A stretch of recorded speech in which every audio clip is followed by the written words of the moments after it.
Okay, and welcome back to the NASCAR truck build. This is of course, the AMT Ortho F-150 number 21. And I must say it is an excellent kit. I'm having a lot of fun with this one. I've got a lot of pieces ready to go on, and I'm just going to kind of go through the assembly here. And we will have something to show by the end of this video. It's going to look pretty good. So what we have here is the just a few parts in this assembly. If you look here, these parts here, this little crossover and this loop and this big bracket, you got to kind of spot them because I put them on before the paint. They're right there, and right there. That one right there is hard to spot, but it's in there already, and that's why I'm not showing it. So in this assembly, we're just going to be putting on these brake ducts and their little guards. I have painted those with Rust-Oleum flat. Interestingly, you can see the little alligator clip marks there.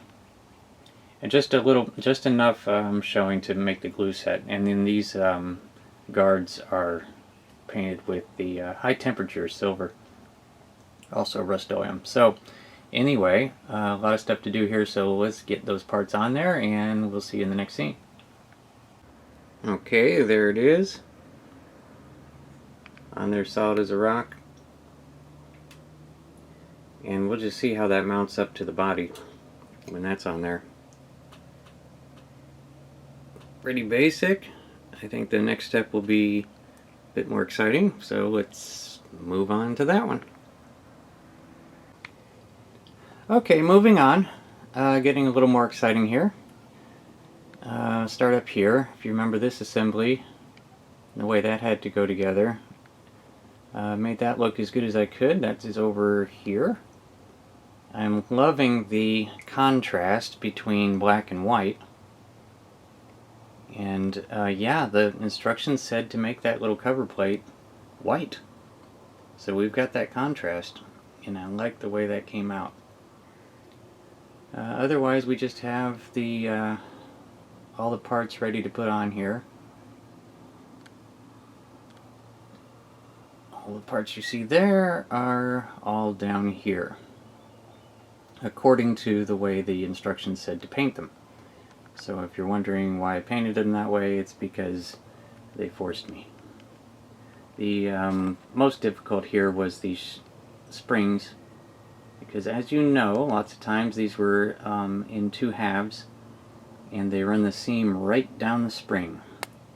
So you got to get out there with your little mini round file and get that seam out of there before you paint, which I did.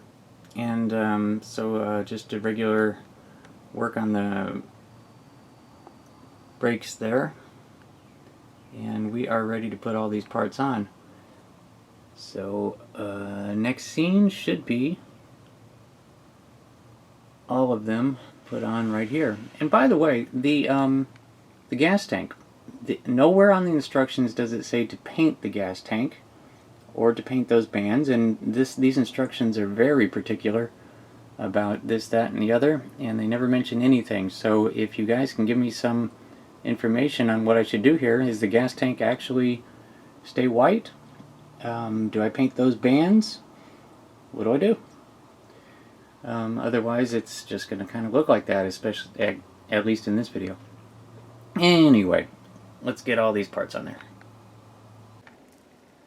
Okay, so here we go with problem number 1. And I totally blame the way they did the rear axle assembly. If you look right here, the differential is at an angle. And I think the reason for that is because of the way that axle goes together. I'll show you here. If you remember correctly, these shafts didn't even have locator pins. There's really no reason for them to be in two pieces, but at the same time, it was fine to get those looking good and line them up properly. But at the same time, there was no idiot proofing here at the hub to make sure that this hole is lined up exactly, precisely where it's supposed to be. You know what I mean? So once this thing is put together and in there, I had it lined up as best as I could, but it needs to be turned a little bit, and it's too late to turn it because that is all glued together. So what I need to do here, all this is glued in. I just glued all this in. This is glued on, the shocks are glued in, but this is just kind of set in there. Let me push it off. See there? So what I need to do now is I need to get in there and I need to grind those pins off so that I can glue this back up in there and turn it just a little bit so that it'll be level. So that's annoying. I probably should have seen that coming. I lined it up as best as I could, but I should have known that there was going to be no way to get that right. So that's what I'll be doing now, and I'll get that glued in and we will move on. Okay. Okay, and here we go. As you can see, the differential is setting level now. Very important. Boy, that was going to bother me a lot. But we got in there the right way. And kind of a minimal, you knew that was going to be a bit of a glue bomb there, this area here. Because if there's no locator pin in there now, and you have to get a good bond in there, so that's super glue in there that's kind of built up. But I would say acceptable. What's not acceptable is that sinkhole right there. Wish I had had the foresight to fill that sinkhole. Also on the other side I've got a nasty seam. You can see the glue joint there as well. So the whole thing had to turn a little bit and then glue in there. And then at the same time I've gotten the shock absorbers on there, and that support arm there, which they're calling a torque arm, rear torque arm. And it's all glued in now. Also got the rotors and drums on there. Same thing again, no locator, no idiot proofing. You just kind of guess at a 45-degree angle there with the calipers facing forward. And then I've got the drive shaft just sitting here. Everything's glued except for that drive shaft because it's got nothing to connect to over here. So I just got it sitting in there, but I'm about to take it out again to move on. Speaking of which, let's get the parts onto the front. Start working on making something to connect to. Alright, here we go. Okay, moving on to the front end. I have got all the parts laid out here, ready to go on according to the instructions. And here they are. A whole bunch of pieces, not going to go into a lot of detail. Basically your control arm and your what are they calling those things? Spindles. It's under that part. It is called a spindle, yes. And we got the front rotors ready. And this is interesting. The front shock absorbers, they say to paint yellow, as opposed to the rears being black. They called out black for the rear, yellow for the front. I don't know. I'm just going with the instructions on all of these things. I hope this all goes on nice. They had that little surprise in the back. But oh, and also there is the exhaust. If you're wondering here, this is the Duplicolor medium silver that I used here, and then I masked that off and I painted the mufflers with, this is Duplicolor chrome, my old standby. Love the Duplicolor chrome. And well, let's cross our fingers and hope everything goes on easy. Here we go. Okay, so this is how this is going.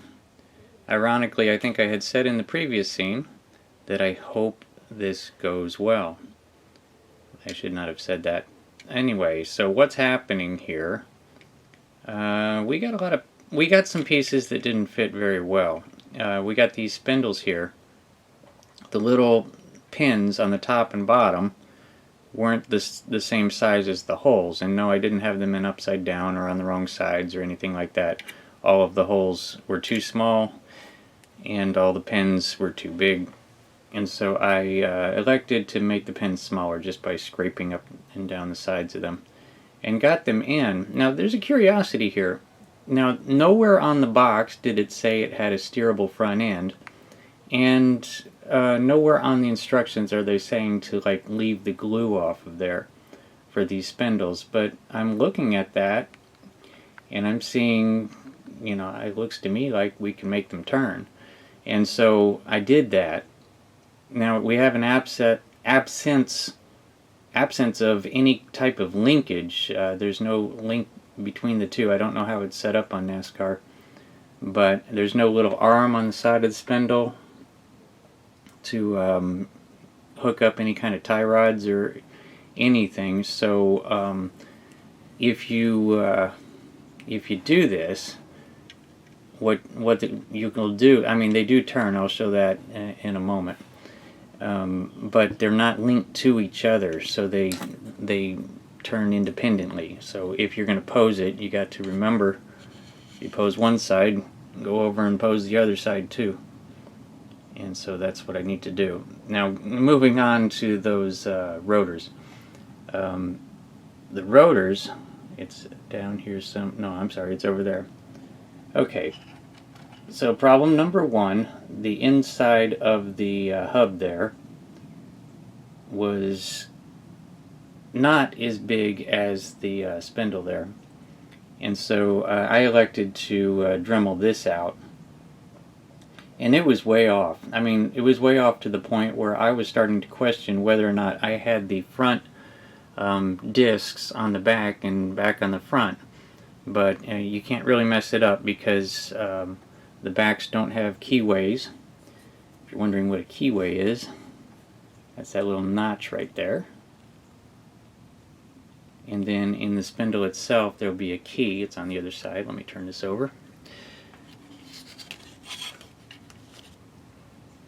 Now you can't see much of the key because I've ground it down. If you can see right there at the top, I'm not using the right camera, guys. Right there at the top is where it was. If you can imagine that, maybe I can see it better on the other side. See that cross section there? That key, shaky this morning, that key was all the way up there. I had to grind it down that far to get it to fit inside the keyway for the hub so that I could even get it on. It missed by that much, for real.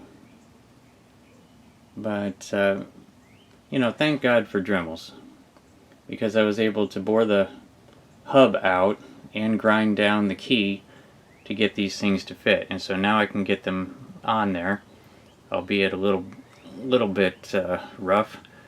But I can build up some glue and get these rotors glued on there though. But I just wanted to give the heads up that these things are happening on these kits. It's a wonderful kit, and you know, how else are you going to do it? But I imagine it's going to be this way on all of these NASCAR trucks, because it's probably the same frame over and over again. So this is something that you need to anticipate if you have one of these. And you know, if you don't have a Dremel, it'd be a good time to get one. Anyway, moving on, let's get those rotors on there and see what's next. Okay, and there we go. They are glued on there, nice and solid now. And you know, it's just one of those things where there's a will, there's a way. It just seemed too bad to not make them turn. It didn't work. Of course, it only attaches here and here. The spring is actually attached to this. It wasn't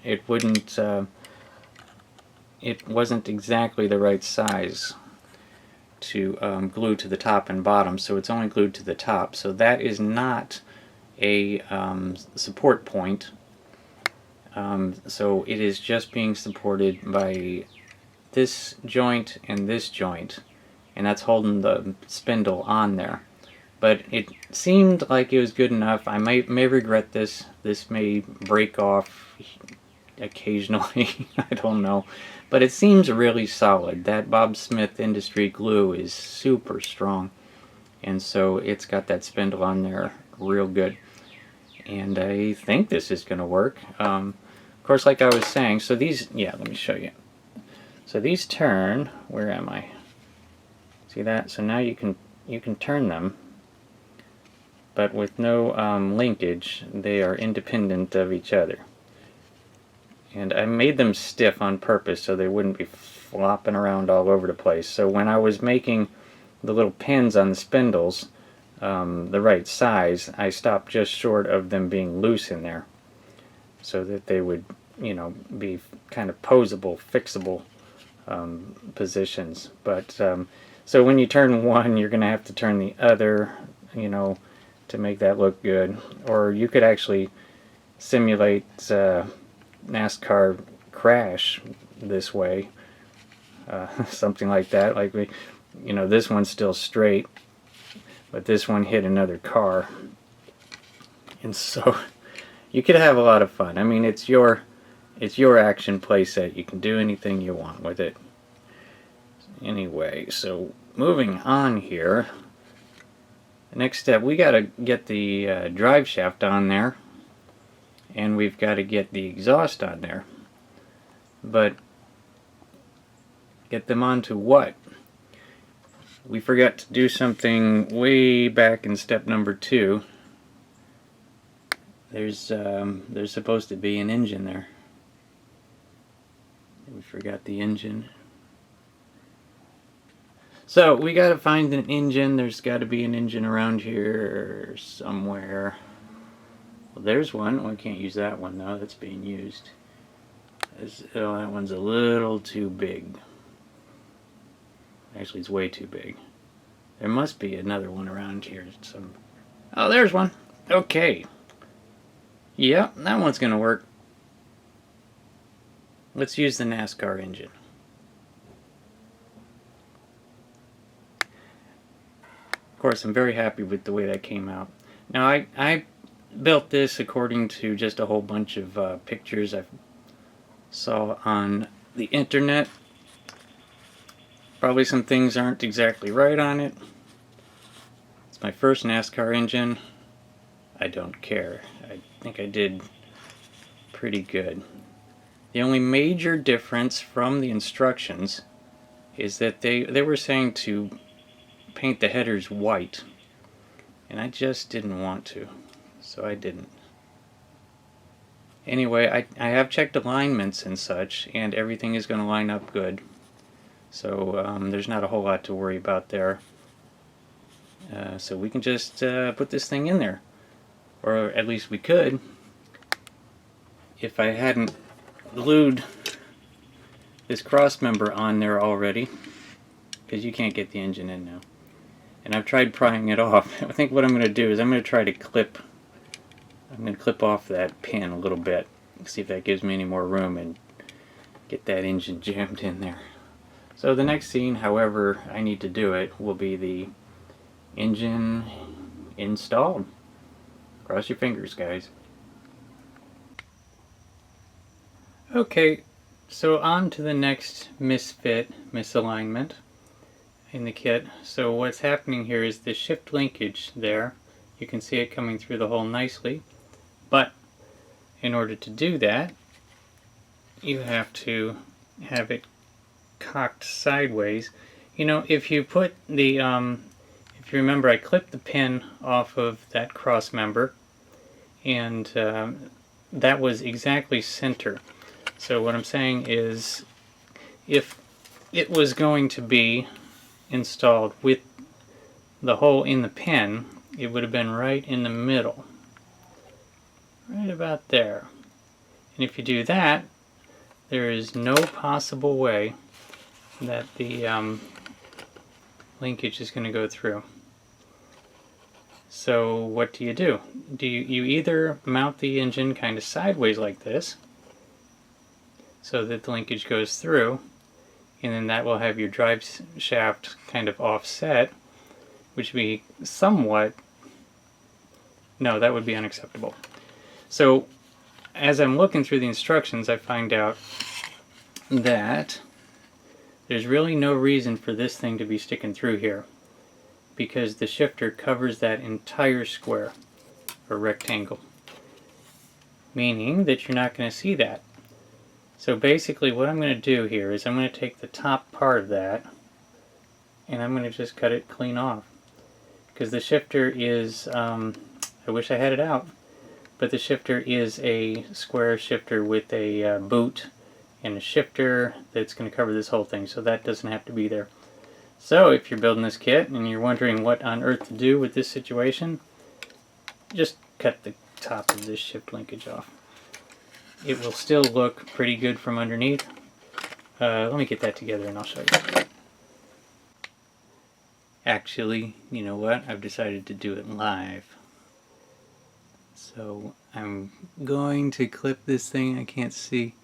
Okay, there we go. I'm gonna have to hope that the camera's on it, because I can't do that through the viewfinder. Here we go, everybody cringe.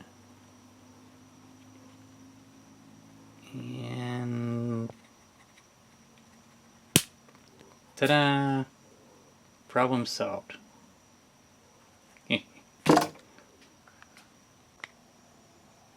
Okay, and so here we go.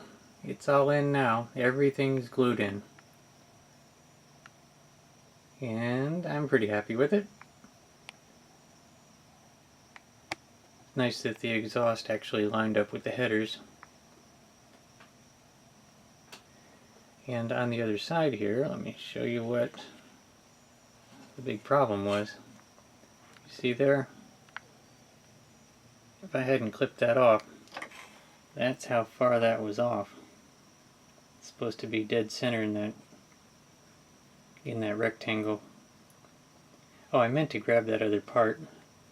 Right offhand, I don't know where it is, but you know what a shifter looks like. Square, rectangular boot shifter. It looks quite a bit like a car shifter. And that will just go over the top of that and you won't even see there. But still, at the same time, on the bottom it looks, well, on the bottom it looks misaligned. We won't look at that. But I'm very happy with the way it came out. Let me look at the top view here.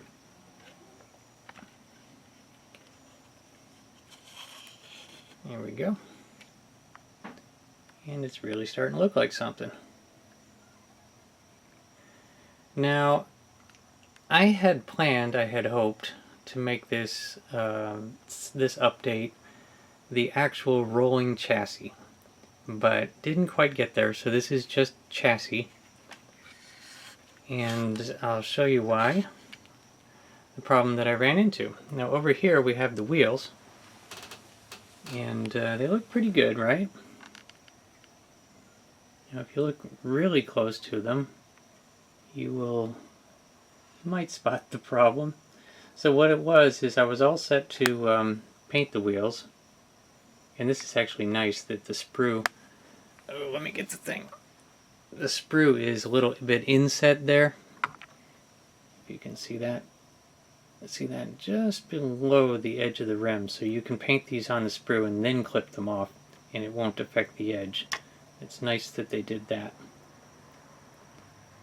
But so I had to go painting the wheels, and I'm always excited when I find a can of paint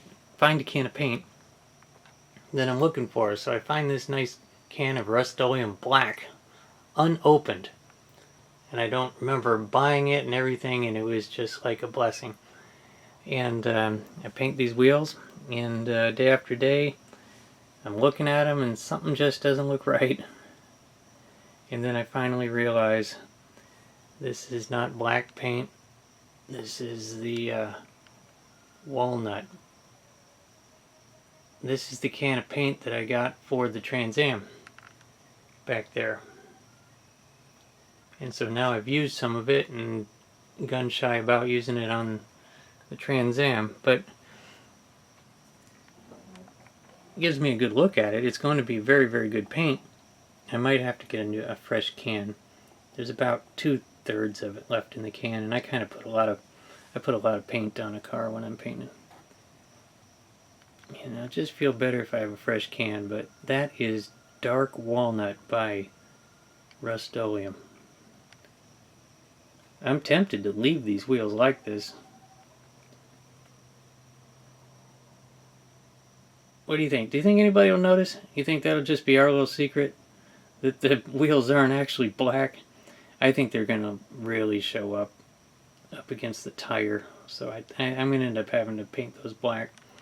But these have not even been dry for a week, so they're going to have to cure really well before you go putting another coat on there.